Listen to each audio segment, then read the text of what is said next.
आओ अभी आऊं।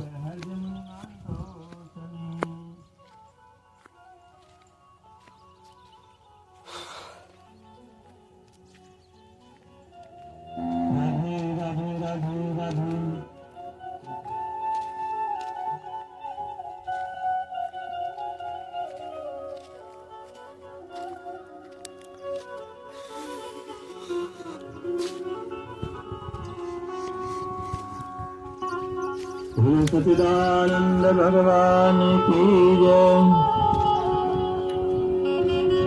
श्री करो चरण सरोज रज निज मन करो सुधारे। वरन विमल जसु जुदाई को फल चारे।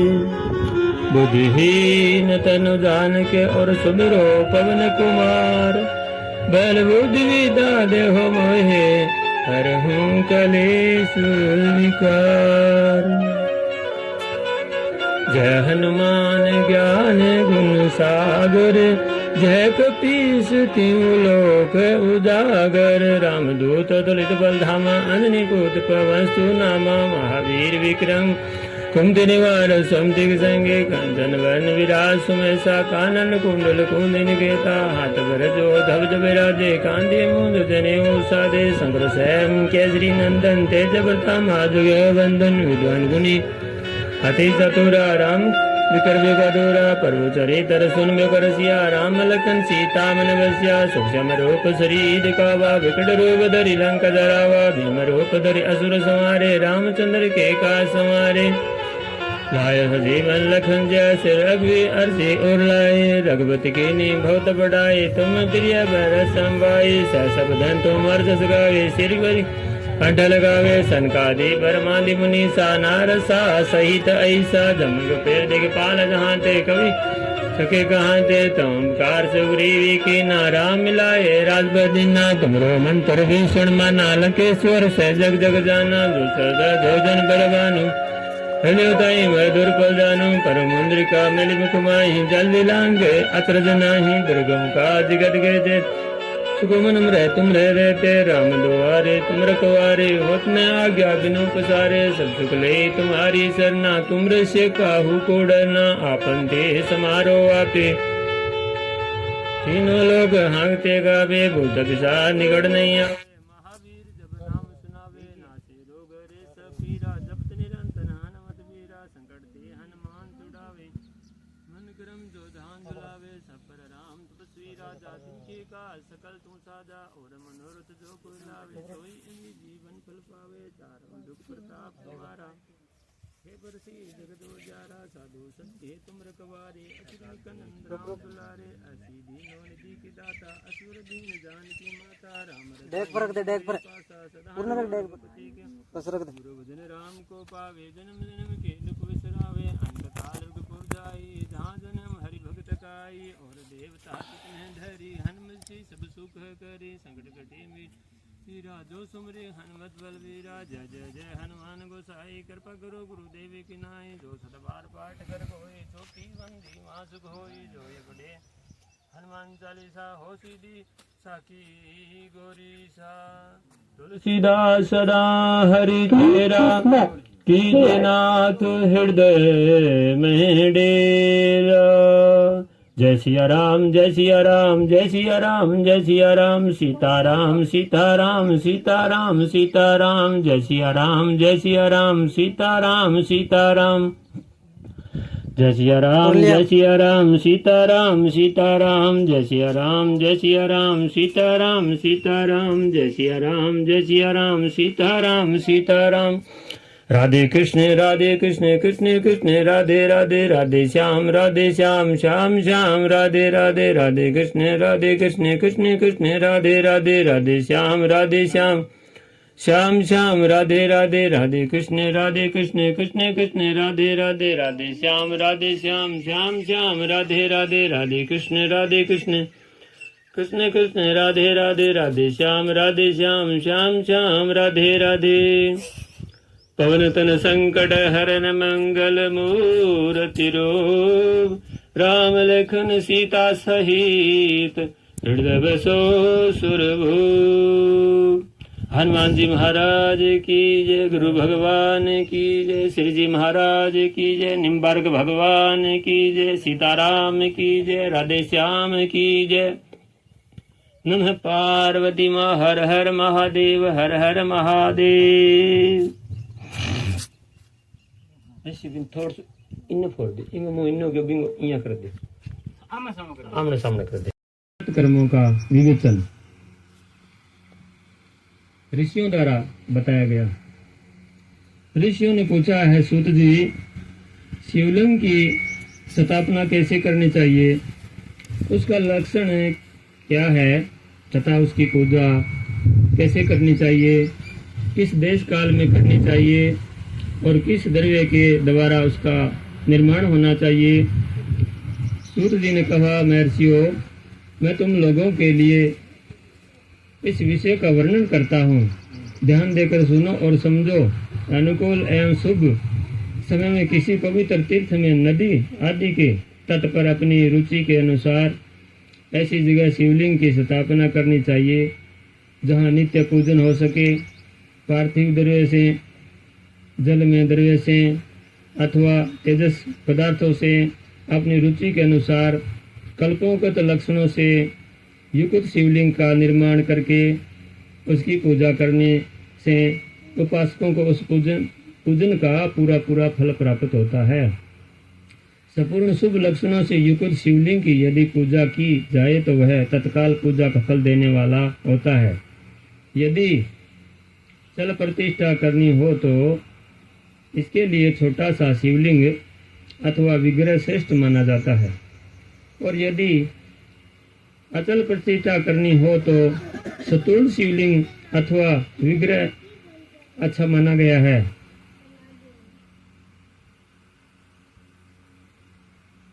उत्तम लक्षणों से युक्त शिवलिंग की पीठ सहित स्थापना करना चाहिए। शिवलिंग का पीठ मंडलाकार, गोल, चकोर, त्रिकोण अथवा खाट के पाइये की भांति ऊपर नीचे मोटा और बीच में पतला होना चाहिए।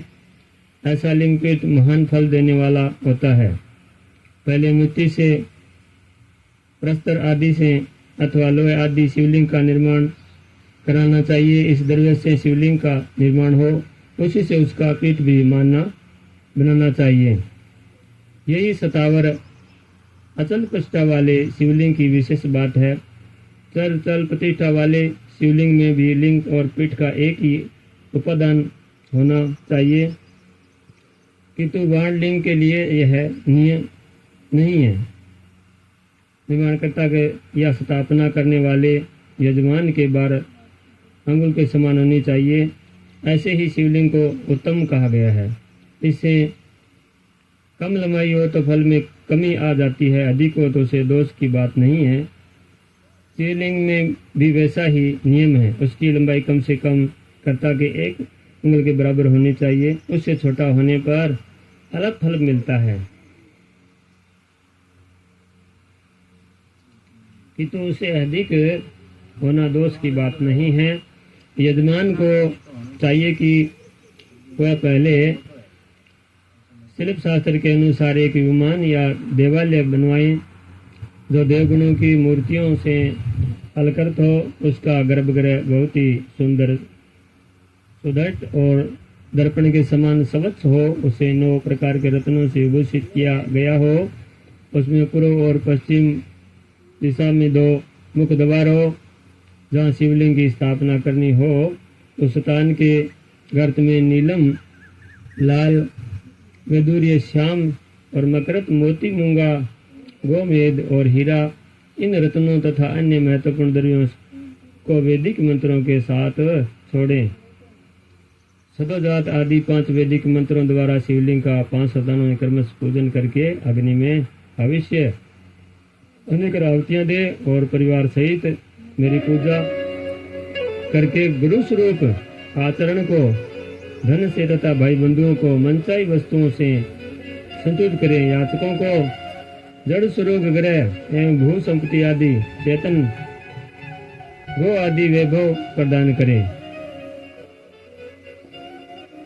स्थावर जंगम सभी जीवों को यत्न पूर्वक संतुलित करके एक गड्ढे में सुवर्ण आदि 9 प्रकार के रत्न भरकर आधोजाति वैदिक मंत्रों उच्चारण करके परम कल्याणकारी महादेव जी का ध्यान करें। तत्पश्चात नाम घोष से युक्त महामंत्र ओंकार ओम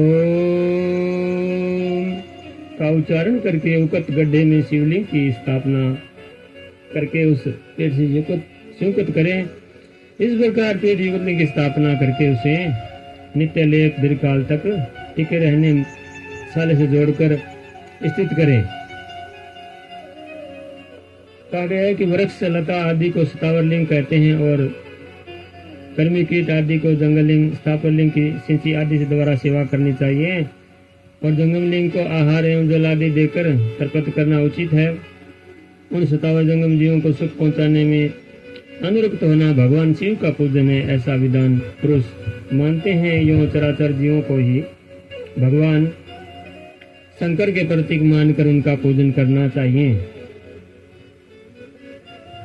इसी तरह महालिंग की स्थापना करके विधि उपचारों द्वारा पूजन करें। अपनी शक्ति के अनुसार नित्य पूजा करनी चाहिए तथा देवालय के पास ध्वजारोहण आदि करना चाहिए। शिवलिंग साक्षात शिव का पद प्राप्त करने वाला है अथवा सरलिंग में षोडशोपचार द्वारा यथोचित रीति से कर्मश पूजन करें। यह पूजन भी शिव पद प्रदान करने वाला है। आवाहन आसन आर्यपाद पदहंग आचमन अभय पूर्वक स्नान वस्त्र एवं यज्ञोपवीत गंधपोषक धूप दीप नवेद तावून समर्पण निर्दादन नमस्कार विसर्जन ये 16 व्यापार उपचार है अथवा हृदय से लेकर नवेद तक विधिवत पूजन करें। अभिषेक नवेद नमस्कार और तर्पण ये सब यथाशक्ति वह भी कल्याण पद होता है। मिट्टी आटा गाय के गौर फूल कनेर पुष्प फल गुड़ मक्खन भस्म अथवा अन्न से भी अपनी रुचि के अनुसार शिवलिंग बनाकर तदनुसार उसका पूजन करें अथवा प्रतिदिन 10,000 प्राणाय मंत्र का जाप करें अथवा दोनों संध्याओं के समय एक सहस्त्र प्रणव का जप किया करें। यह कर्म भी शिवपद की प्राप्ति कराने वाला है, ऐसा जानना चाहिए। जप काल में महाकारांत प्रणव का उच्चारण मन की शुद्धि करने वाला होता है। समाधि में मानसिक जप का विधान है तथा अन्य सब समय में भी उपासु जप ही करना चाहिए।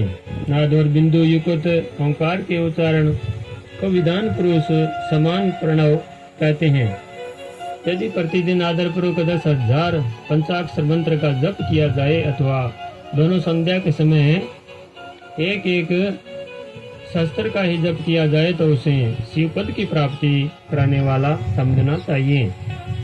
ब्राह्मणों के लिए आदि में प्रणव से युक्त पंचाक्षर मंत्र अच्छा बताया गया है। कलश से किया हुआ स्नान मंत्र की दीक्षा मार्तकाओं का न्यास सत्य से पवित्र अंतःकरण वाला ब्राह्मण तथा ज्ञानी गुरु इन सबको उत्तम माना गया है। दिवजों के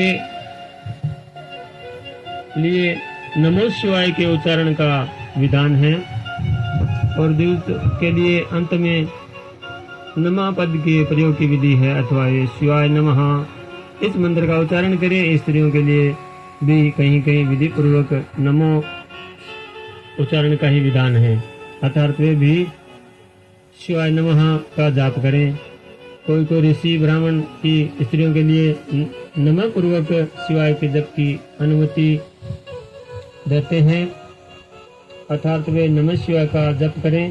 पंचाक्षर मंत्र का 5 करोड़ जप करके मनुष्य भगवान सदाशिव के समान हो जाता है। 1, 2, 3 अथवा 4 करोड़ का जप करने से क्रमश ब्रह्मा विष्णु रुद्र तथा महेश्वर का पद प्राप्त होता है अथवा मंत्रों में जितने अक्षर है उनका पृथक 1 लाख जप करें अथवा 64 अक्षरों का एक साथ जितने अक्षर हो उतने लाख जप करें। इस तरह के जप को शिव पद की प्राप्ति करने वाला समझना चाहिए। यदि 1000 दिनों में प्रतिदिन एक सहस्त्र जप करना चाहिए, ऐसा करने पर भगवान शिव की आज्ञा से संपूर्ण मनोरथों की सिद्धि होती है। जो मनुष्य भगवान शिव के लिए फुलवाड़ी या बगीचे आदि लगाता है तथा शिव के सेवा कार्य के लिए मंदिर में झाड़ने बुहारने आदि की व्यवस्था करता है, वह इस पुण्य कर्म को करके शिव पद प्राप्त कर लेता है। भगवान शिव के जो काशी आदि क्षेत्र है उसमें भक्ति पूर्वक नित्य निवास करें, वह जड़ चेतन सभी को भोग और मोक्ष देने वाला होता है।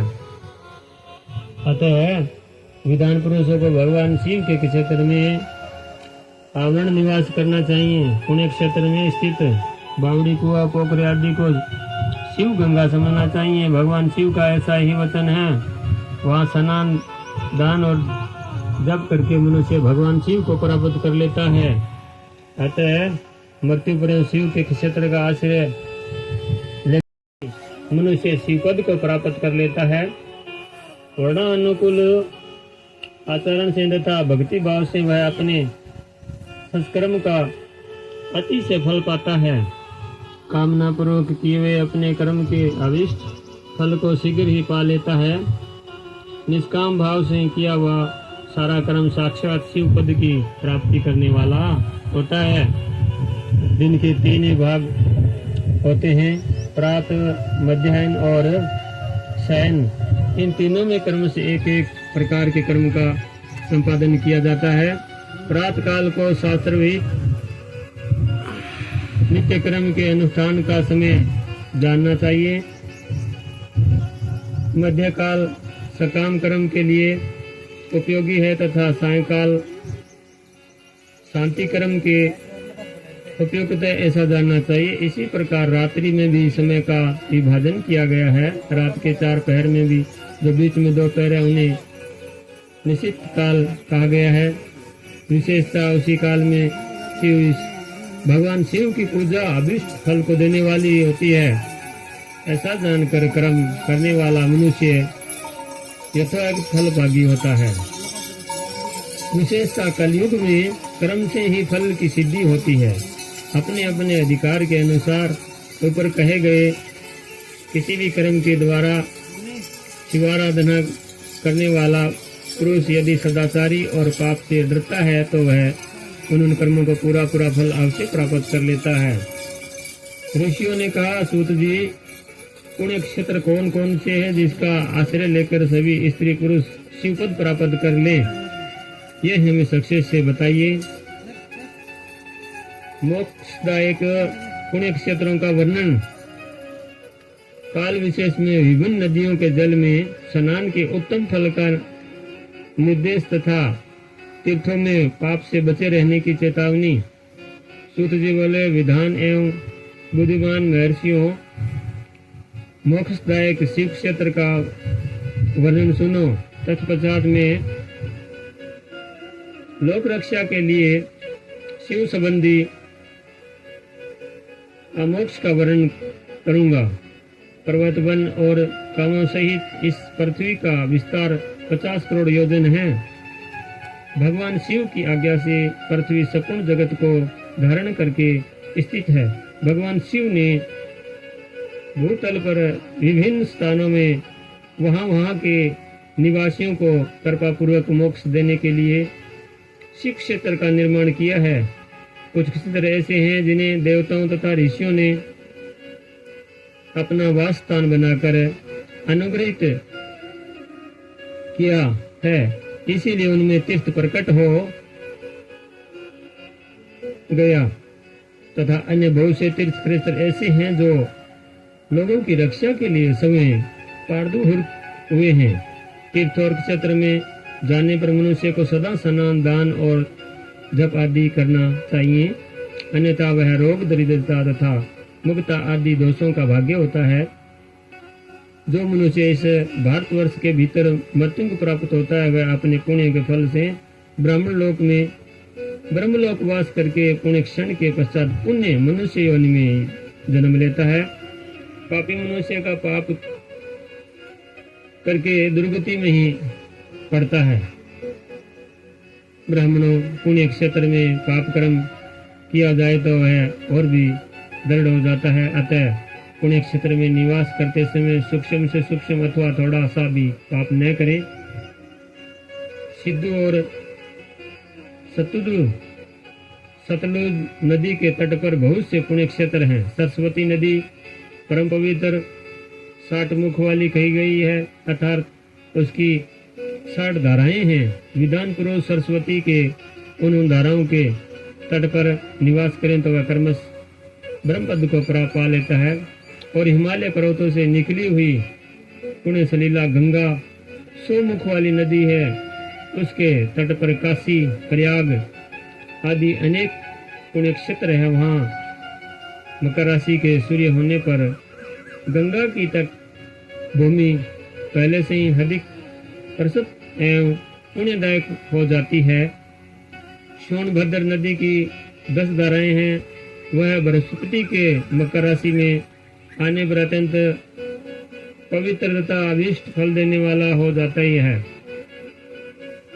उस समय वहाँ स्नान और उपवास करने से विनायक पद की प्राप्ति होती है। पुण्य सलीला महानदी नर्मदा के 24 मुख स्रोत है। उसमें स्नान तथा उसके तट पर निवास करने से मनुष्य को वैष्णव पद की प्राप्ति होती है।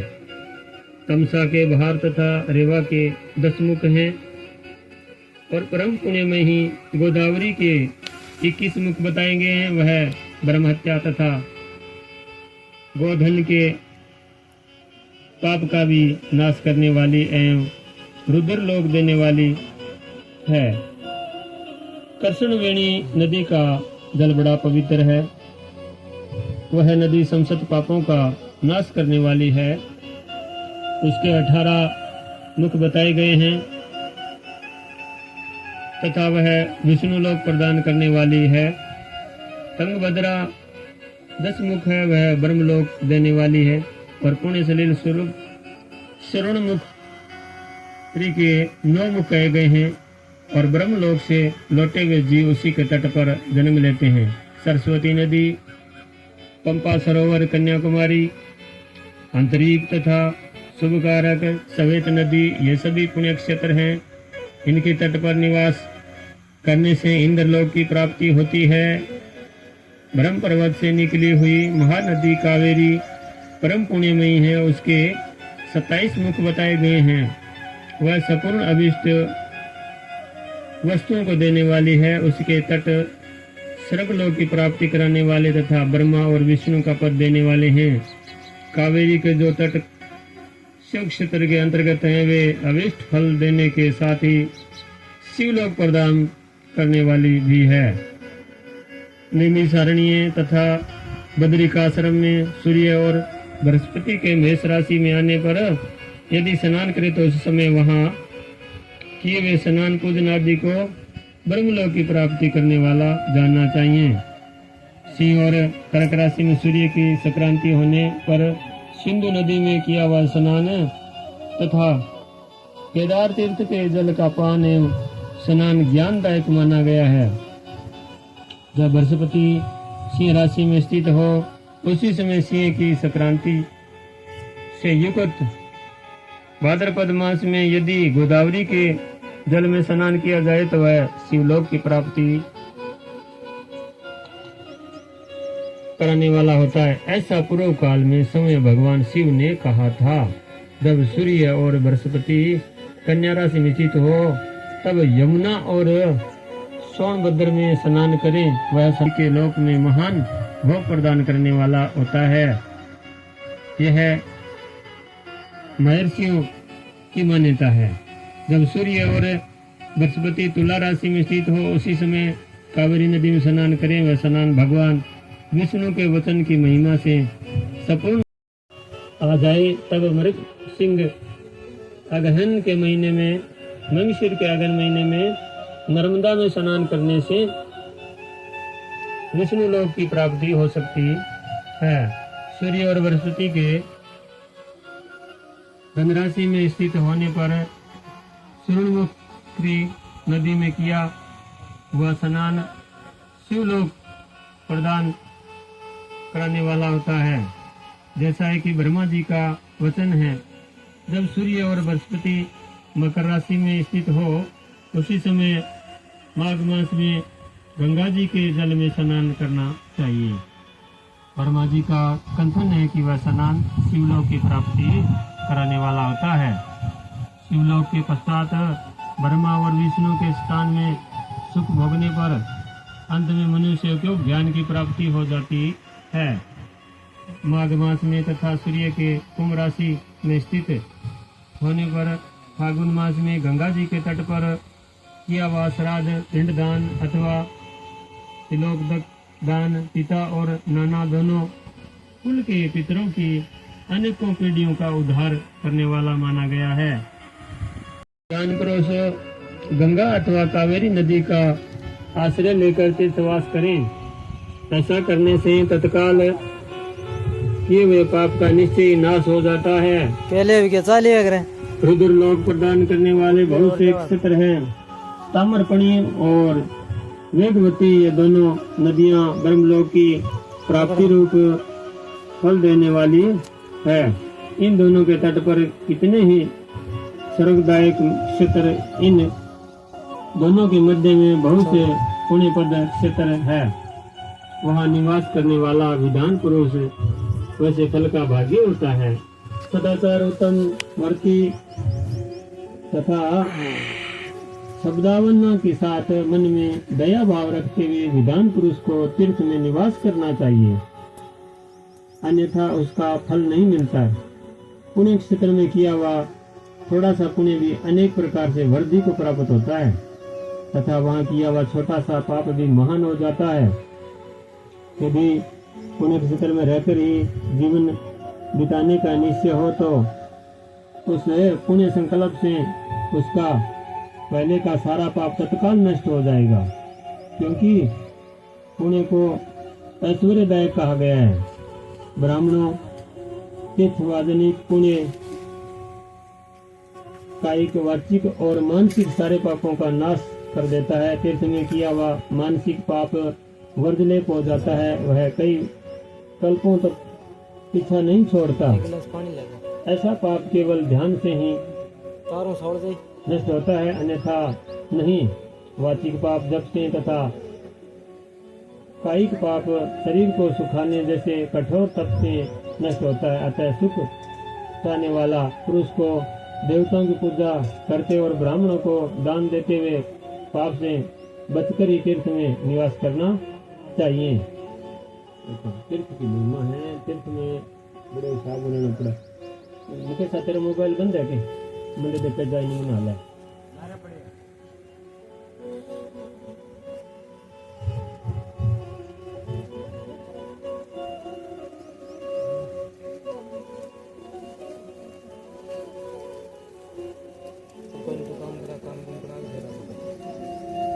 मेरे लोग बताओ आवाज बढ़ा दिया थोड़ी आवाज तुमको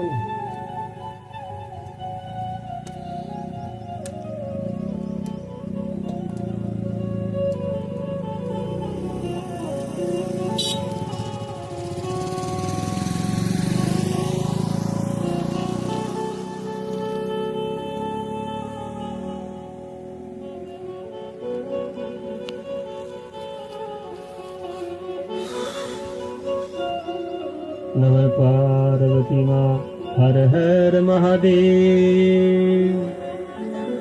सदाचार, स्वच्छाचार, स्नान, भस्म धारण, संध्या वदन, प्रणव जप, गायत्री जप, दान, अन्यथा धनोपार्जन तथा अग्निहोत्री आदि की विधि एवं महिमा का वर्णन।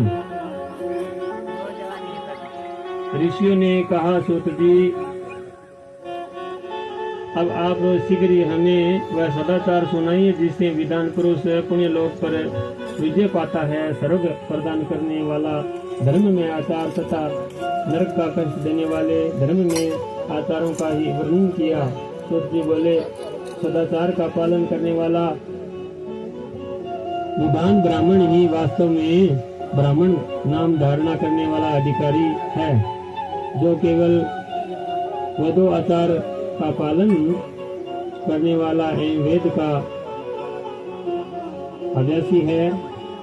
उस ब्राह्मण की विपर संज्ञा होती है। सदाचार, वेदाचार तथा विद्या, इनमें से एक एक गुण भी युक्त होने पर उसे दूध कहते हैं, जिसमें संकल्प मात्र में ही आचार का पालन देखा जाता है, जिसने वेदाध्ययन भी बहुत कम किया है तथा जो राजा का सेवक, पुरोहित, मंत्री आदि है, उसे क्षत्रिय ब्राह्मण कहते हैं। जो ब्राह्मण कृषि तथा वाणिज्य कर्म करने वाला है और जो कुछ ब्राह्मणोचित आचार का भी पालन करता है, वह वैश्य ब्राह्मण है। तथा जो स्वयं ही खेत जोतता है, हल चलाता है, उसे शुद्ध ब्राह्मण कहा गया है। और जो दूसरों के दोष देखने वाला और परद्रोही है, उसे चंडाल दूत कहते हैं। इसी तरह क्षत्रियों में भी जो पृथ्वी का पालन करता हुआ राजा है, दूसरे लोग राजतोहीन क्षत्रिय माने गए हैं। वैश्यों में जो ध्यान आदि वस्तुओं का क्रय विक्रय करता है, वह वैश्य कहलाता है। दूसरों को वाणी कहते हैं। जो ब्राह्मण क्षत्रिय आदि वैश्यों की सेवा में लगा रहता है, वह वास्तव में शूद्र कहलाता है। जो शूद्र हल जोतने का काम करता है, उसे वर्षण समझना चाहिए। ऐसा शिल्प और कर्ण से भिन्न वर्ती का आश्रय लेने वाले शूद्र दिशु कहलाते हैं। सभी वर्णों को मनुष्य को चाहिए कि वे ब्रह्म मुहूर्त में उठकर पुनर्विमुख हो। सबसे पहले देवताओं का, फिर धर्म का, अर्थ का, उसी का प्राप्ति के लिए उठाए जाने वाले कलेशों का तथा आय और व्यय का भी चिंतन करें। रात के पिछले पहर को उषा काल जानना चाहिए। उस अंतिम पहर का जो आधा या मध्य भाग है, उसे संधि कहते हैं। उस संधि काल में उठकर दूज को मलमूत्र आदि का त्याग करना चाहिए। घर से दूर जाकर बाहर से अपने शरीर को ढके रखकर दिन में उत्तरामुख बैठकर मूत्र का त्याग करें। यदि उत्तरामुखी बैठने में कोई रुकावट हो तो दूसरी दिशा की ओर मुख करके बैठे। जल, अग्नि, ब्राह्मण आदि तथा देवताओं का सामना बचा कर बैठे। मल त्याग करके उठने पर फिर उस मल को न देखे। तदंतर जलाशय में बाहर निकाले हुए जल से ही दाह की शुद्धि करें। अतः देवताओं, पितरों तथा ऋषियों के तीर्थों में उतरे बिना ही प्राप्त हुए जल से शुद्धि करनी चाहिए। फिर वे पकौड़े के फल के बराबर मिट्टी लेकर लगाएं और धो दें, परंतु बुद्धा के लिए 1% मिट्टी को आवश्यकता होती है। उठकर अन्य जाप और हाथ पैरों को शुद्ध करके 8 बार कुल्ला करें। जिसमें किसी वृक्ष के पत्ते से अथवा उसके पतले काष्ठे जल के बाहर दंतवन करना चाहिए। उसी समय तर्जनी उंगली का उपयोग न करें। यह दंत शुद्धि का विधान बताया गया है। और दंतन शुद्धि जल संबंधी देवताओं का नमस्कार करके मंत्र पाठ करते हुए जलाशय में स्नान करें। यदि काट तक या कमर तक पानी में खड़े होने की शक्ति न हो तो घुटने तक जल में खड़ा हो अपने ऊपर जल छिड़क कर स्नान कार्य संपन्न करें। विधान पुरुष को चाहिए कि वहाँ तीर्थ जल में देवता आदि का स्नान तर्पण भी करें। इसके बाद धोत वस्त्र लेकर 5 करके उसे धारण करें। साथ ही कोई पुत्रिय भी धारण कर लें, क्योंकि संध्या वंदना आदि सभी कर्मों में उसकी आवश्यकता होती है। नंदी आदि तीर्थों में स्नान करने पर स्नान संबंधी उतारे हुए वस्त्रों को वहाँ न धोएं और स्नान के पश्चात विधान पुरुष भीगे हुए उस वस्त्र को कुएं के पास आदि घर आदि ले जाएं। और वहाँ पत्थर पर, लकड़ी आदि पर जल में या स्थल में अच्छी तरह धोकर उस वस्त्र को निचोड़ें। और दिव्य वस्त्रों को निचोड़ने से जो जल गिरता है वह एक क्षण के लिए पितरों की तृप्ति के लिए होता है। इसके बाद जबाला उपनिषद में बताए गए अग्नि रीति मंत्र से भस्म लेकर उसके द्वारा त्रिकोण लगाएं। इस विधान का पालन किया जाए। इसके पूर्व ही यदि जल में भस्म गिर जाए तो गिराने वाला नरक में जाता है। अपोहिष्टा इत्यादि मंत्रों से पाप शांति के लिए सिर पर जल छिड़कें तथा यस्य क्षाय इस मंत्र को पढ़कर पैर पर जल छिड़कें। इसे संधि प्रोक्षण कहते हैं। अपोहिष्टा आदि मंत्रों में 3 ऋचाएँ हैं और प्रत्येक ऋचा में गायत्री छंद के 3-3 आचरण चरण है और इनमें से प्रथम ऋचा के 3 चरणों का पाठ करते हुए क्रमश पैर, मस्तक और हृदय में जल छिड़कें। दूसरी ऋचा के 3 चरणों को पढ़कर क्रमश मस्तक, हृदय और पैर में जल छिड़के तथा तीसरी ऋचा के 3 चरणों का पाठ करते हुए क्रमश हृदय, पैर और मस्तक का जल से प्रोक्षण करें। इसे विधान पुरुष मंत्र स्नान मानते हैं। किसी अपवित्र वस्तु से किसी संपर्क हो जाने पर अपना स्वास्थ्य ठीक न रहने पर की व्यवस्था आ जाने पर मंत्र स्नान करना चाहिए। प्रातःकाल सूर्य के समय अंजलि में जल लेकर अंगुलियों की ओर से सूर्य देव के लिए अर्घ्य दें। फिर अंगुलियों के लिए छिद्र से ढलते हुए सूर्य को देखें तथा उनके लिए संवत प्रदक्षिणा करके शुद्ध आचमन करें। सायंकाल में सूर्य 2 घड़ी पहले की कोई संध्या निष्फल होती है। ये विष्णु, ब्रह्मा, चंद्रमा और यम का तथा ऐसे अन्य देवताओं का भी शुद्ध जल से तर्पण। रुद्र की जो स्वयं प्रकाश किनमें है उपासना करते हैं। यह ब्रह्म स्वरूप और ओंकार हमारी कर्मेंद्रियां और ज्ञानेंद्रियों की वृत्तियों को, मन की वृत्तियों को तथा बुद्धि वृत्तियों को सदा भोग और मोक्ष प्रदान करने वाले धर्म एवं ज्ञान की ओर प्रेरित करें। प्राणों के इस अर्थ का बुद्धि के द्वारा चिंतन करता हुआ जो इसका जप करता है वह निश्चय ही ब्रह्म को प्राप्त कर लेता है। अथवा अर्थ अनुसंध्या ध्यान के बिना भी प्रणव का नित्य जप करना चाहिए। इससे ब्राह्मणत्व की पूर्ति होती है। ब्राह्मणत्व की पूर्ति के लिए श्रेष्ठ ब्राह्मण को प्रतिदिन प्रातःकाल 1 सहस्त्र गायत्री मंत्र का जाप करना चाहिए। संध्या काल में 100 बार और सायंकाल में 28 बार जप की विधि है। अन्य वर्ण के लोगों तथा क्षत्रिय प्रवेश को तीनों संध्याओं के समय यथासंध्या गायत्री जप करना चाहिए।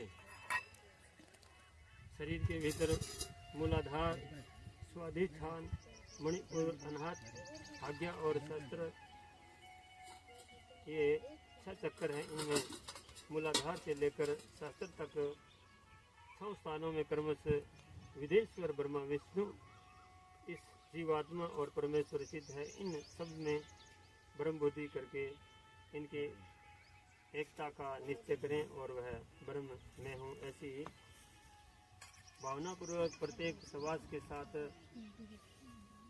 सोह का जप करें। उन्हीं विदेश्वर आदि की ब्रह्मंदर आदि में तथा शरीर से बाहर भी भावना करें।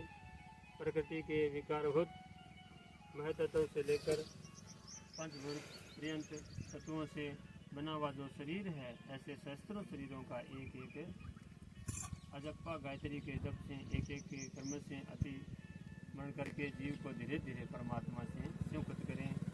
यह जप का तत्व बताया गया है। 2 अथवा 28 मंत्रों के जप से कितने शरीरों का अतिक्रमण होता है। इस प्रकार जो मंत्रों का जप है, इसी को आदिक्रम से वास्तविक जप जानना चाहिए। सहस्त्र बार किया हुआ जप ब्रह्मलोक प्रदान करने वाला होता है, ऐसा जानना चाहिए। 100 बार किया हुआ जब इंद्र पद की प्राप्ति करने वाला माना गया है। और ब्राह्मण स्तर पुरुष आत्मरक्षा के लिए जो संकुल मात्र जप करता है वह ब्राह्मण के कुल में जन्म लेता है। और प्रतिदिन सूर्य स्नान के करके उपयुक्त रूप से जाप का अनुष्ठान करना चाहिए। 12 लाख गायत्री का जप करने वाला पुरुष पूर्ण रूप से ब्राह्मण कहा गया है। और जिस ब्राह्मण ने 1 लाख गायत्री का भी जप किया हो वह उसे वैदिक कार्य में न लगाएं। 70 वर्ष की अवस्था तक नियमपूर्वक कार्य करें। इसके बाद गृहत्याग संन्यास ले लें। परिवाजक या सन्यासी पुरुष नित्य प्रातःकाल 12,000 प्रणों का जप करें। यदि एक दिन इस नियम का उल्लंघन हो जाए तो दूसरे दिन इसके बदले में इतना मंत्र और अधिक जपना चाहिए और सदा इस प्रकार जप को चलाने का प्रयत्न करना चाहिए। यदि कर्म से 1 मास आदि का उल्लंघन हो गया तो 1.5 लाख जप करके उसका प्रायश्चित करना चाहिए। इससे भी अधिक समय तक नियम का उल्लंघन हो जाए तो पुण्य नए सिरे से गुरु से नियम ग्रहण करें। ऐसा करने से दोषों की शांति होती है, अन्यथा वह रोर नरक में जाता है।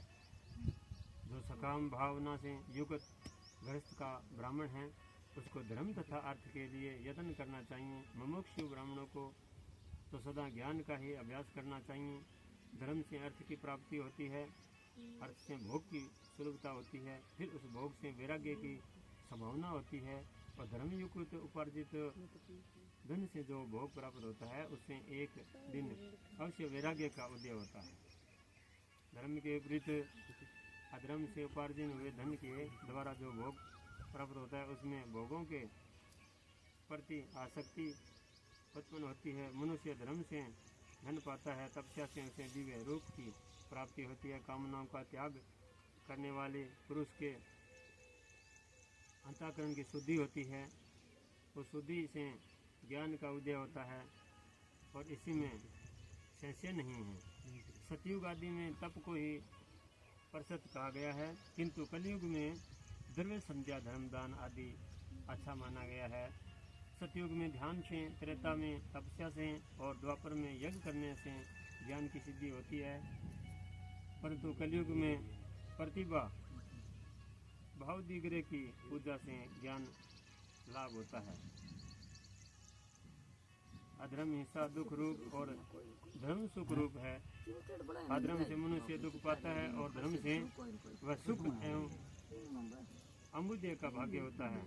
दुराचार से दुख प्राप्त होता है और सदाचार से सुख। अतः भोग और मोक्ष की सिद्धि के लिए धर्म का उपार्जन करना चाहिए, जिसके लिए घर में कम से कम 4 मनुष्य हैं। ऐसे कुटुंबी ब्राह्मणों को जो 100 वर्ष के लिए जीवन निर्वाह की सामग्री देता है उसके लिए वह दान ब्रह्मलोक की प्राप्ति कराने वाला होता है। एक शस्त्र चंद्रायण व्रत का अनुष्ठान ब्रह्मलोकदायक माना गया है। जो क्षत्रिय एक शस्त्र कुटुंब को जीविका और आवास देता है उसका वह कर्म इंद्रलोक की प्राप्ति कराने वाला होता है। 10,000 कुटुंबियों को दिया हुआ आश्रय दान ब्रह्मलोक प्रदान करता है। और दाता पुरुष जिस देवता को सामने रखकर दान करता है अर्थात वह दान के द्वारा जिस देवता को प्रसन्न करना चाहता है उसी का लोक उसे प्राप्त होता है। यह बात वेद वेता पुरुष अच्छी तरह जानते हैं। धनहीन पुरुष सदा तपस्या उपार्जन करें, क्योंकि तपस्या और तीर्थ सेवन से अक्षय सुख पाकर मनुष्य उसका उपभोग करता है। अब मैं अन्यथा धन के उपार्जन की विधि बता रहा हूँ। ब्राह्मण को चाहिए कि वह सदा सावधान रहकर विशुद्ध प्रतिग्रह दान ग्रहण अथा यज्ञ कराएं आदि से धन का अर्जन करें। वह इसके लिए कहीं दीनता न दिखाएं और न अत्यंत कलेशदायक कर्म ही करें। क्षत्रिय बाहुबली से धन का उपार्जन करें और वैश्य कृषि एवं गोरक्षा से व्यापार्जन धन का दान करने से दाता को ज्ञान की सिद्धि प्राप्त होती है। और ज्ञान सिद्धि द्वारा सब पुरुषों को गुरु कृपा मोक्ष सिद्धि सुलभ होती है। मोक्ष से स्वरूप की सिद्धि, ब्रह्म रूप से स्थिति प्राप्ति होती है।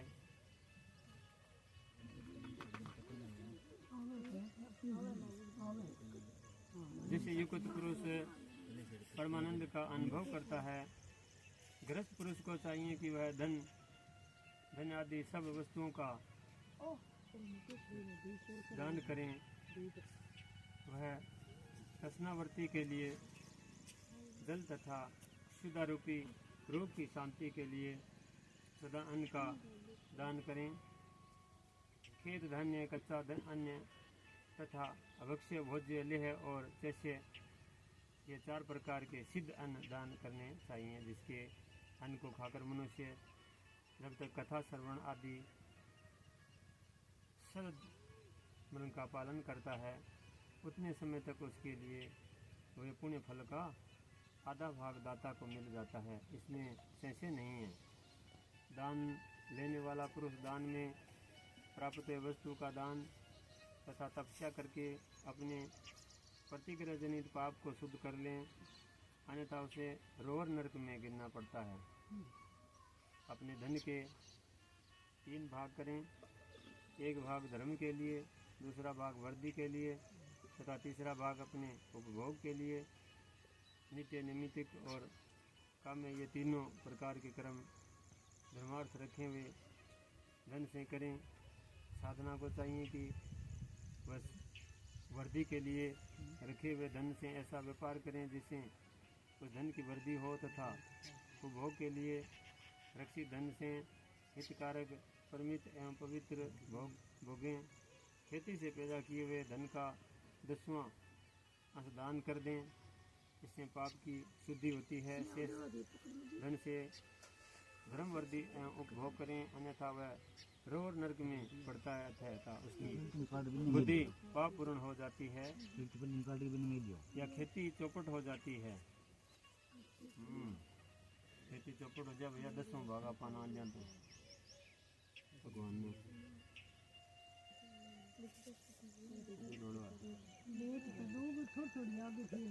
कहते हो गया। चलो और फिर के पल्ले नहीं ये मत इनसे लगा था कहां आया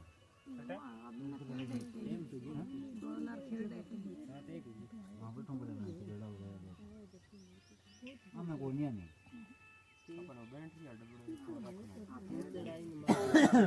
बड़ी कर दियो कभी ना तावड़े पर से निकाल खेल में बहुत हां ये कृपान में को पटांगड़ा नहीं हां बटे पूरी तरह से उतरे नीचे के में इसे पाल में आके और है बैठे दुकान इन पानी ऊपर लंगी बन भी है पानी में सारा तपड़ो एकदम झड़का दियो पीढ़ी में हमारी जो पीढ़ी है के में तावड़ छोड़ दे हां पियो के बापू हां तो पी सी बापू चलो एक रुको अब वो जाए तो पूर्ण हो गया।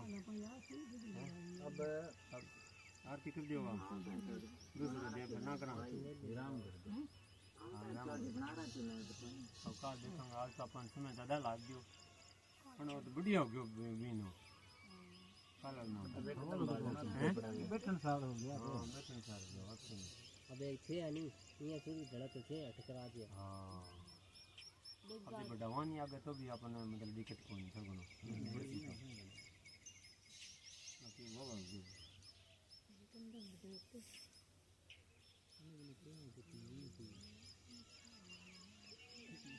साला पति का लेकिन ये क्या है सुनना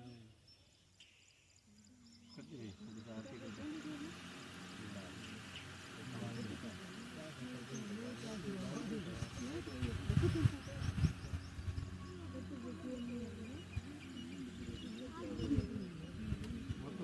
जय Bluetooth map paired. चालू ना करे 15-20 मिनट तो लग जाएगी।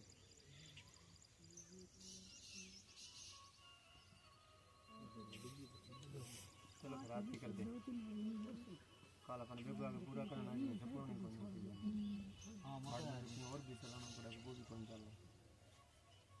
4 बजे है फिर वापस अजय तो के समझ जाओ आवे अंदर कैमरा बंद कर दे आधी पूरी सीन पूरी समझ जाओ ना आज किसो कैमरा रेगुलर सुनाई बाबू समझ मारी चला एक दिन गेप लाग गई गेप क्या चलो करो क्यों काम प्रवर्ती कर दे कर दे दिन चला दे का पार पर चला दे चला अंगने जी चला अंगने जी नहीं बात हमने रोज बरसा है वो बरसा खाने के लिए नहीं अंगने जी की ये जुबानी को चला हां भगवान की बात करा हां नहीं आई चलाई साल भाई चलेंगे ओम जय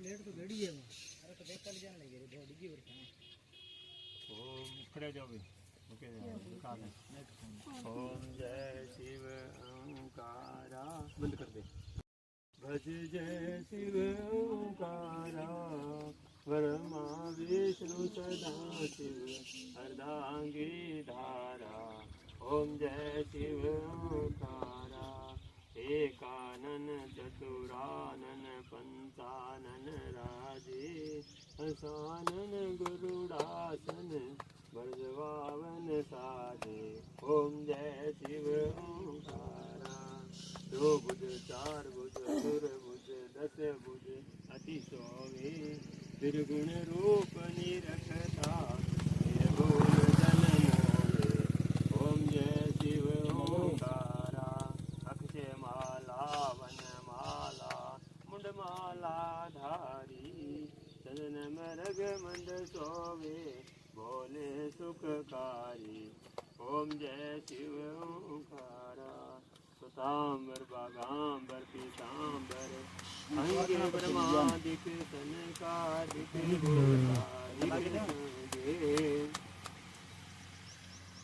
करके मध्य कमंडल चक्र त्रिशूल सोवे ओम जय शिव त्रिशूलधारी सुखकारी दुखहारी जगपालन कारी ओम जय शिव ओंकारा ब्रह्म विष्णु सदा शिव जादत विवेका प्राशक में शुभ तीनों एका ओम जय शिव ओंकारा त्रिगुण शिव जी की आरती जो कोई नर गावे कहत शिवानंद स्वामी सुख संपत्ति पावे ओम जय शिव ओंकारा ओम जय शिव ओंकारा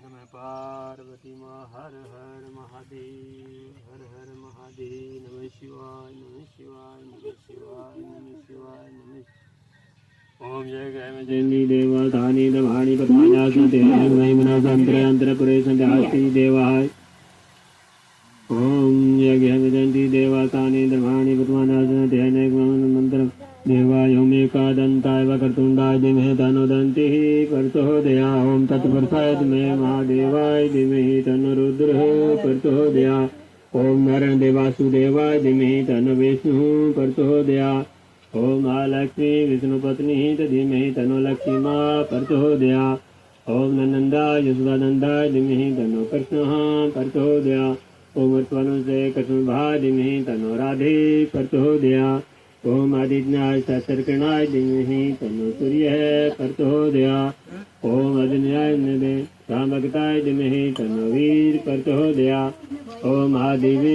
सरस्वती धीमहि देवी मां प्रचोदयात् ब्रह्मरूपा रुद्ररूपाय धीमहि तन्नो गुरुवा प्रचोदयात् सेवतिका बोधगभग पाठलाभजे पुना भजाति करवीररसपाल पुष्पे बिल्वतल दशमीदवा पूजामि जगदीश में प्रति नाना सुगंधे पुष्पाणि यथा कलोद भवानी चे पुष्पांजलि महर्ष पूजन माहि सादर सिद्धि शक्ति चापजताम तस्य है पुष्पांजलि भगत विशेषोत्थान मंत्र पुष्पांजलि समर्पयामि नमः पार्वती माँ हर हर महादेव हर हर महादेव बोले सच्चिदानंद भगवान की जय हो। कृष्णाय वासुदेवाय हरे परमात्मने पंत कलेश नाशाय गोविंदाय नमो नमः।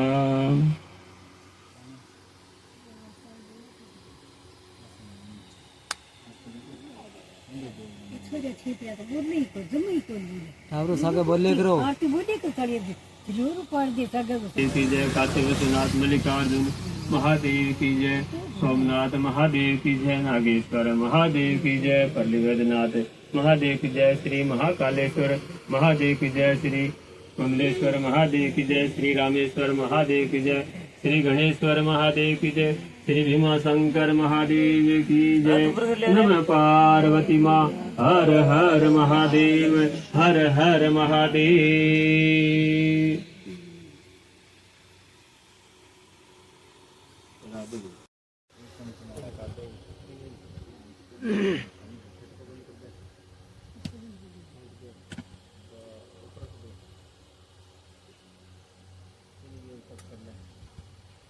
बस असली फोन इंदे ओ फोन पड़े जुकेंदे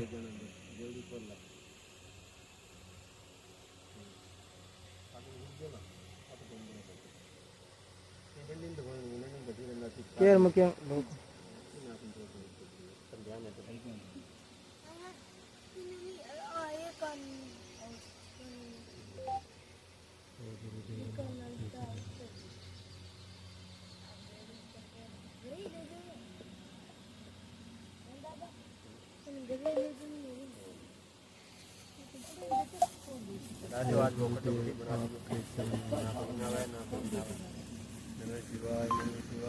Figurative Opticharno Mind.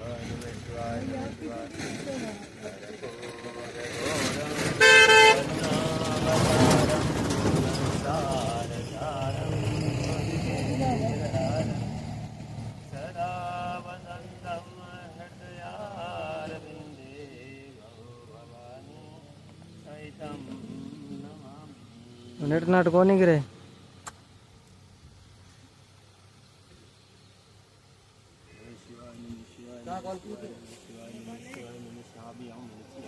तो सोने पानी दे गया किन्नी मंगा